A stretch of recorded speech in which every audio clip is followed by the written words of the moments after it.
आणि जे की अनेक वर्ष मतदार राजा म्हणून त्यांनी मतदानाचा हक्क बजावलेला आहे आणि यावर्षी कोणाला निवडून देतील, कारण की आज ते मतदार राजा आहेत. काका, दिवाळी झाली, फटाके वाजलेले, काही सपलेले, आता चालू होतील राजकीय फटाके. एकमेकावर आतिषबाजी चालू होणार उमेदवाराची. तुम्ही कुठल्या दक्षिण मध्ये येत आहे का उत्तर मध्ये? उत्तर मध्ये कोण कोण उमेदवार आहेत? माधवराजांची मिसेस मधुराजा रेमाने आणि क्षीरसागर. काय होईल असं वाटतंय? महाराणी निवडून येणार, राजे निवडून येणार 100%. गेले 5 वर्षे राजेश सागरनी पण प्रचार चालू आहे, काम चालू आहे आणि आधी पण आमदार होते, पूर्ण मतदारसंघ गेला. आणि त्यांच्या बाजूने जर खरं बोलायचं झालं तर प्लस पॉइंट, जाधव मॅडम शिवसेनेत प्रवेश केल्या, राजेश लाटकरन यांनी पण बंडखोरी केलेली आहे, अजून काय अर्ज मागं घेतलेला नाही. पण ते जर समजा निवडणुकीच्या रिंगणात उभा राहिल्यात तर त्या मताचा फायदा राजेश क्षीरसागर यांना होईल काय? नाही, होणार नाही. होणार नाही. मत खातील असं वाटत नाही ते दोघं? होणार नाही. वैयक्तिक चिखलात मंगळवार पेठेतलेच आमचे कार्यकर्ते भरपूर आहेत. मी बी काँग्रेसचा कार्यकर्ता आहे. 1997 पासून मी काँग्रेसचा कार्यकर्ता आहे. त्यामुळे एवढी परिवर्तन होणार नाही.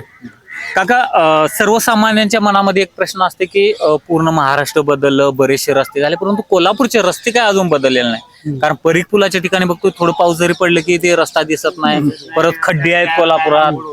हे अवघड जागचं दुखणं आहे का तुमचं? काँग्रेसचे उमेदवार आहे, सत्ता आहे वर होती, किंवा आपले आमदार आहेत आपलेच, पाहिजे दुख नाही. महानगरपालिकेचं काम टेंडर काढल्यानंतर टेंडर पूर्तता करत नाही. पण आपण बघतोय ते सर्वसामान्य तुम्हाला त्रास होतोय जरी आपण कोणा उमेदवाराला मानत असला, आपला जरी आमदार असला, ही सत्य परिस्थिती आहे. बरोबर. महापालिका जरा कमी पडत. सगळे खासदार आमदार एकत्र येऊन यांनी ज्या मूलभूत गरजा आहेत त्याच्याकडे लक्ष देणं आवश्यक आहे. खरं असतोय विशेषतः सर्किट बेंच ती झालं, पुन्हा रेल्वेच्या संदर्भात जे आहे रेल्वेचं काम चालू आहे. कोकण रेल्वे अजून काही नाही आहे रेल्वेचं काम. आणि जे रस्ते किंवा काय आहे हे इकडे कोण लक्ष देणं झालेत. त्यामुळं लोकांचे रोष आहे. खरं पाण्याची पण थोडं पाणी पण थेट पाईपलाईन आल्यापासून जरा पाणी जरा बरं आहे, चांगलं माल रखडला आहे.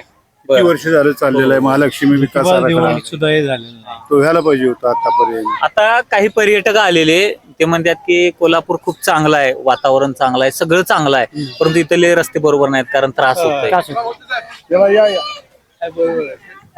तर काय यावर्षी मतदान कोणाला करणार? कोण होईल वाटते आमदार? आमचं तिकडे उत्तर नाही. तुमचं उत्तर मध्ये आहे का? आमचं वेगळं दक्षिणला. दक्षिणला आहे. दक्षिण मध्ये काय वार आहे? दक्षिण मध्ये काय वार आहे? काँग्रेस. बरं, काँग्रेसचं कोणतं काम चांगलं आहे जे की बाबा त्याला आपण मतदान करू? काँग्रेसने केल्यामुळे तरी हे बाकीचे आता हे करायला लागले. पाया आहे तो का तिथं मजबूत काँग्रेसनेच केलेला आहे. आता झाल्यानंतर काय बाकीचे सगळे करून घेणार की. काका, आता बऱ्याचदा तुम्ही बाहेर पडला असेल, म्हणजे हायवे वगैरे खूप चांगले झालेले आहेत, काश्मीर पासून तर कन्याकुमारी पर्यंत रस्ता आहे, पण त्याच्याकडे बघून असं युतीला मतदान करतील असं वाटतंय का? लोक रस्ते चांगले झाले? नाही ते वरती केंद्राला मी स्थानिक मुद्दा बघणार. स्थानिक मुद्दा बघणार. हायवे चांगले झालेत. हायवे जे आहेत म्हणजे गडकरी साहेबांचे जे काम केलंय ते एक नंबरचं काम केलंय. म्हणजे विरोधी पक्षाचं जरी असलं तरी त्यांना मान द्यायला पाहिजे. आणि तसा तो माणूस इतका सज्जन, कुणाला डाग न लागणारा माणूस आहे.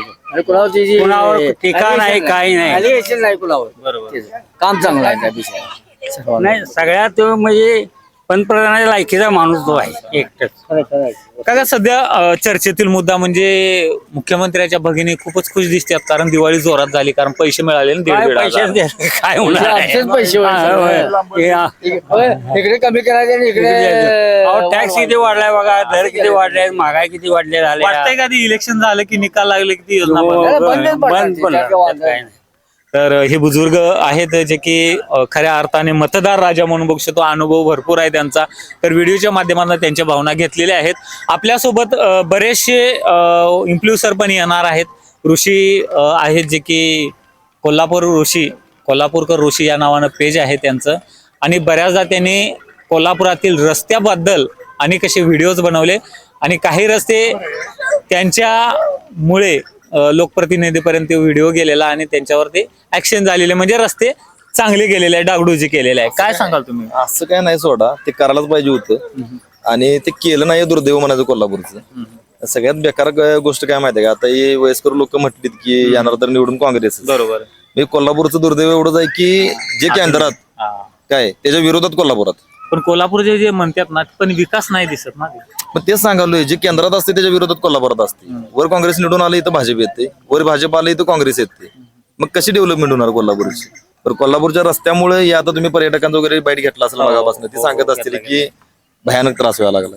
आता त्यातले पण म्हणले की काही जण बुजुर्ग लोक ते म्हणले की रस्त्याचा प्रॉब्लेम आहे, तरी पण आम्ही काँग्रेसलाच टाकणार ती मतदान. जुनी माणसं म्हणा, हे यांचं मेंटॅलिटी झाली की काँग्रेसला मतदान करायचं. मी असं म्हणत नाही की काँग्रेसला करू नका, तुम्ही भाजपला पण करू नका, काँग्रेसला पण जो कोण येईल, कुणी येऊ दे, काँग्रेसचा येऊ दे, भाजपचा येऊ दे, शिवसेनेचा येऊ दे, अपक्ष येऊ दे, त्यानं पहिल्यांदा डेव्हलपमेंटची कामं केली पाहिजेत. आज कोल्हापूरची परिस्थिती अशी आहे, इथं IT कंपन्या कुठल्याही येणं झाल्यात, इंडस्ट्रीयल एरियामध्ये कुठल्याही मोठमोठ्या कंपन्या कोणीही येणं झाले.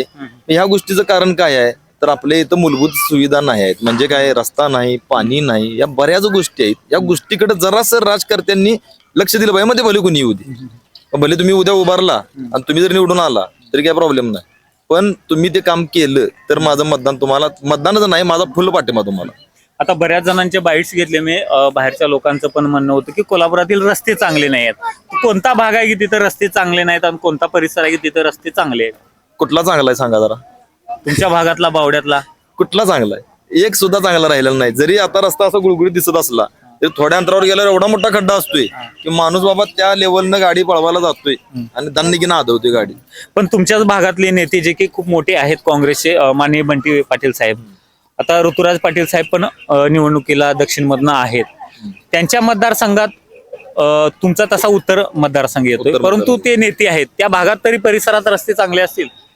त्यात मेन रोड आहे ते बऱ्यापैकी म्हणता येते, पण इंटरनल रोड आहेत ते बऱ्यापैकी खराबच आहेत. म्हणजे आता परवा दिवशी मी मंडईत गेलेलो, मंडईत जाताना बरोबर रस्त्याच्या मध्ये खड्डा आहे, एवढा मोठा खड्डा आहे की त्याला काय हेच नाही. जो कोण कोल्हापूरची डेव्हलपमेंट करणार त्याला निवडून देणार. कोण करणार? आता ती आता 5 वर्ष तुम्ही बघितलंय की कोण केलंय कोण नाही. असं विरोध म्हणू शकत नाही. 5 वर्षापैकी कसं झालेलं, 5 वर्षातली 2.5 वर्ष गेली ह्याच्यात कोविड मध्ये, त्यानंतर 2.5-3 वर्ष गेली ह्याच्यात, म्हणजे आता कामाला वेळ मिळाला. बरोबर. पण त्यासाठी येणारे फंड्स म्हणा या कोल्हापूरची हद्दवाढ म्हणा, ह्या गोष्टी कुठेतरी तटल्या. पण ह्या गोष्टीला त्यांना वेळ मिळाला नाही असं पण म्हणूया आपण. म्हणजे आता जे होते विद्यमान त्यांना त्या गोष्टीला वेळ मिळाला नाही. त्यांना जरी 5 वर्ष अजून वेळ दिला तर ते बऱ्यापैकी डेव्हलपमेंट करतील.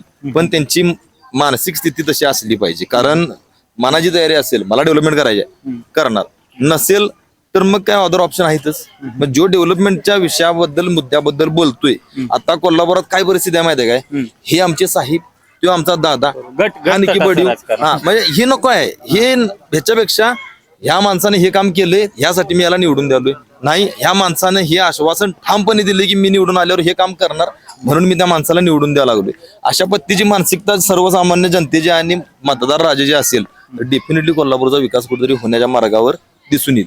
महाराष्ट्राचं आणि देशाचं वेगळं राजकारण, तिथं पक्षाला मानणारा वर्ग असतो, परंतु कोल्हापुरात त्याच्या विरुद्ध दिसतोय, गटतात. नाही, पक्षाचं राहू दे, मी तुम्हाला अनेक विषय वेगळा सांगतो. पक्ष जाऊ तिकडे, आपण मतदार म्हणून येडी आहे. म्हणजे एका माणसाला मी निवडून देतोय, तो माझा माणूस चांगला आहे, तो काम करायला लागलाय, सगळं करायला लागलाय, आणि तो माणूस त्या पक्षात म्हणजे आपल्याला जे आवडत नाही त्या पक्षात उडी मारतो. ही कुठली काय राजकारण? म्हणजे आम्ही निवडून कोणाला दिलतं, ह्या पक्षाच्या ह्या माणसाला दिलतं का, तर हा माणूस या पक्षातनं काम करतोय म्हणून, आणि तो पक्ष सोडतोय आणि तिकडे जातोय. म्हणजे कोण पण कुठं पण चाललाय काम. म्हणजे मतदान करणे आणि त्या मतदानाचा म्हणजे काय म्हणतात त्याला, मतदानाचा फायदा होणे, ह्याच्यात काही राहिलेलं नाही. बरं, एक प्रकर्षाने बऱ्याच जणांना असं जाणवतं की राष्ट्रवादीमध्ये 2 गट पडलेले आहेत आणि शिवसेनेमध्ये 2 गट पडले. पण नेमका उमेदवार, कारण आधी अगोदर पारंपरिक पद्धतीनं त्यांना बघितलेलं असतं की एकाच पक्षात होते, परंतु आता वेगळं झाल्यामुळे नेमकं कळणं आलं उमेदवार नेमकं कुठल्या पक्षात झाला. लय मोठा विषय तोच झालाय की काय असते, आता शिवसेनेत मी निवडून दिलं समजा उद्धव बाळासाहेब ठाकरेंना, पण त्यातली जी माणसं होती ती खाली, कोण आता शिंदे वगैरे जे असतात, त्या लोकांनी काहीतरी कामं केलीत किंवा त्यांची दिसली म्हणून लोकांना त्यांना निवडून दिलं आणि उद्धव बाळासाहेब ठाकरे वरती जाऊन तिथं काहीतरी मुख्यमंत्री म्हणून तिथं काहीतरी काम करतील म्हणून त्यांना निवडून दिलं. पण झालं उलटच, त्यातली माणसं बाहेर पडलीत, त्यांना काही विषय त्यांचा वेगळाच गट झाला, यांचा वेगळा गट झाला. बरं त्यानंतर राष्ट्रवादी पण तसंच, पवार साहेबांच्यामुळे आम्ही मतदान केलं, म्हणजे सर्वसामान्य जनतेनं मतदान केलं, पवार साहेब राहिले बाजूला, गट झाला वेगळा. तर ही पण कामं करायला असं म्हणत नाही की कोण कामं करत नाही, कारण शेवटी कामही केली पाहिजे, त्याशिवाय जनता काही त्यांना निवडून देणार नाही. पण असं होणं चुकीचं आहे.